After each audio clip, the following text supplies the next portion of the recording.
Hello everyone. आज हम पढ़ने वाले हैं case based question class 10th electricity chapter से। तो क्वेश्चन में क्या बोला है? Aman feels cold in extreme winters, so he bought two heaters to be kept in his room. The following table given below shows the information about two heaters A and B. Heater A given है, heater B given है। Table में हमें उसकी power और voltage दोनों given है। That is heater ए के लिए 100 वाट एंड वोल्टेज इज 220 वोल्ट, और हीटर बी के लिए हमें 150 वाट गिवन है और 220 वोल्ट वोल्टेज गिवन है। तो ये हमारा एनालिसिस है। बट पूछा क्या है? That is a question, which heater has higher resistance. तो फर्स्ट ऑफ ऑल हम फर्स्ट क्वेश्चन हम डील करेंगे कि हायर रेजिस्टेंस किसका होगा, हीटर ए का या हीटर बी का। पावर गिवन है हमें, हीटर ए की कम है और हीटर बी की पावर ज़्यादा है। तो देख लेते हैं कि रेजिस्टेंस किसका हायर होगा। ये एक्सप्रेशंस जो मैं आपको समझाऊंगी ये सिर्फ समझाने के लिए, आपको पेपर में नहीं लिखने हैं। पेपर में सीधा आप रिलेशन ही लिखोगे जो पावर और रेजिस्टेंस का होता है। मैं आपको समझा रही हूँ कि रिलेशन आता कैसे है। तो फर्स्ट ऑफ ऑल हमें पता है कि पावर होती है वर्क डन अपॉन टाइम, और जिसको हम लिख सकते हैं W अपॉन टी। और पोटेंशियल डिफरेंस होता है वर्क डन कितना लगेगा पर यूनिट चार्ज को ले जाने में, तो वो होता है work done upon charge, that is W upon Q. तो हम W वर्क डन को लिख सकते हैं V multiply charge, that is V into Q. और हमें पता है करंट होता है चार्ज अपॉन टाइम, तो यहाँ से Q लिख सकते हैं हम IT। तो अगर मैं ये एक्सप्रेशन जो Q का एक्सप्रेशन है वो मैं यहाँ पुट करूँ वर्क डन में, तो V इंटू आई टी हो जाएगा। Q की वैल्यू मैंने सब्सटीट्यूट कर दिया है IT। तो यहाँ से ये जो वर्क डन आ गया वो मेरे पास आ गया VIT। अब ये जो वर्क डन है वो मैं पावर वाले एक्सप्रेशन में सब्सटीट्यूट करूँ, तो VIT और T से क्या हो जाएगा कैंसिल, तो मेरे पास पावर आ जाएगी VI। तो ये P इक्वल्स टू W की वैल्यू पुट की V into I T upon T से T कैंसिल, पावर आ गई VI जॉल्स पर सेकेंड, क्योंकि वर्क डन होता है जॉल्स में और टाइम होता है सेकेंड में। अब हमें ओम्स लॉ गिवन है। ओम्स लॉ में पता है कि V equal to I R होता है। तो यहाँ से अगर मेरे को P की वैल्यू, मुझे यहाँ पे I नहीं चाहिए क्योंकि मेरे पास जो क्वेश्चन है अभी फ़िलहाल उसमें V तो है बट I नहीं है। तो ओम्स लॉ के अकॉर्डिंग I को हम लिख सकते हैं V अपॉन आर। तो ये जो I की वैल्यू है V अपॉन आर, मैंने I को एलिमिनेट करना है, तो यहाँ पे आ जाएगा V into V by R I की जगह पे। तो I हम एलिमिनेट कर पाएंगे इसकी वजह से, तो ये आ जाएगा V स्क्वायर बाई आर। तो अब हमारे पास ये, आप इतना यहाँ से स्टार्टिंग कर सकते हैं कि हम आप एक्सप्रेशन सीधा लिख दो P की वैल्यू VI। तो ये बताने की ज़रूरत नहीं है कि VI कैसे आए, ये मैंने आपको समझाया है बस कि डेरिवेशन कैसे होती है।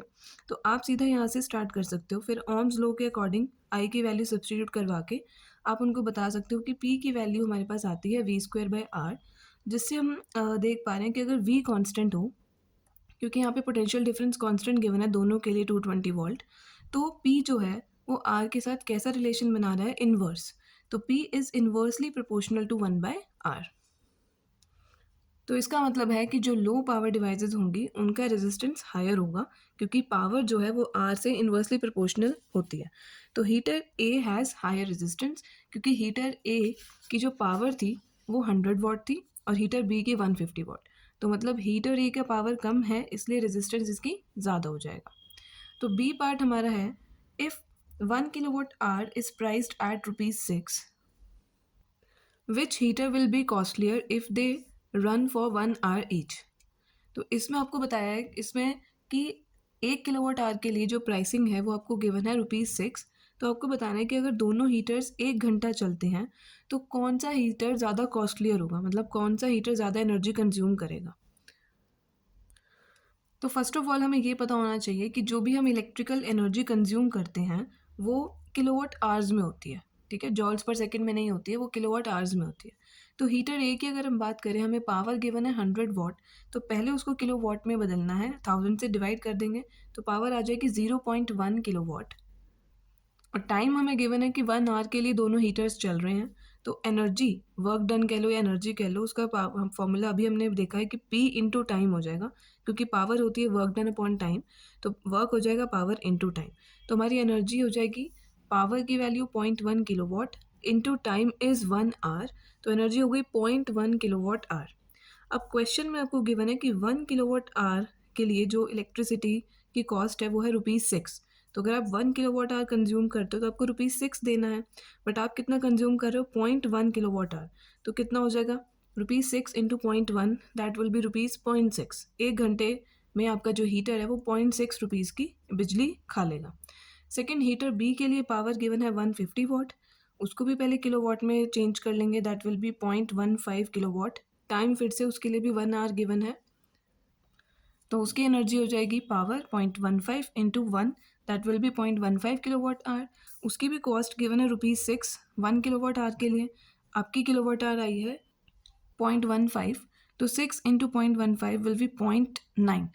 तो मतलब जो हीटर बी है वो कंज्यूम करेगा 0.9 की इलेक्ट्रिसिटी। तो उन्होंने पूछा था कौन सा हीटर कॉस्टली होगा, तो heater B will be costly as it consumes more energy. C part है, an electric bulb is connected to a 220 volt generator, the current is 50 milli ampere. तो इलेक्ट्रिक बल्ब को 220 वोल्ट जनरेटर से connect किया, means हमें voltage given है और current है 50 milli ampere, तो सिंपली पावर पूछिए। तो अभी हमने पावर की डेरिवेशन देखी है कि पावर का फॉर्मूला V इंटू आई आता है, वो कैसे आता है वो आपको समझ आ गया है। तो बस आपने यहाँ पे डायरेक्टली पुट कर देना है V की वैल्यू और I की वैल्यू, बट यहाँ पे I आपको मिली एम्पियर में गिवन है करंट, तो आप उसको क्या कर दोगे एम्पियर में convert, because 1 milliampere is 10⁻³ ampere, तो आप इसको कन्वर्ट कर लेंगे, that will be in ampere.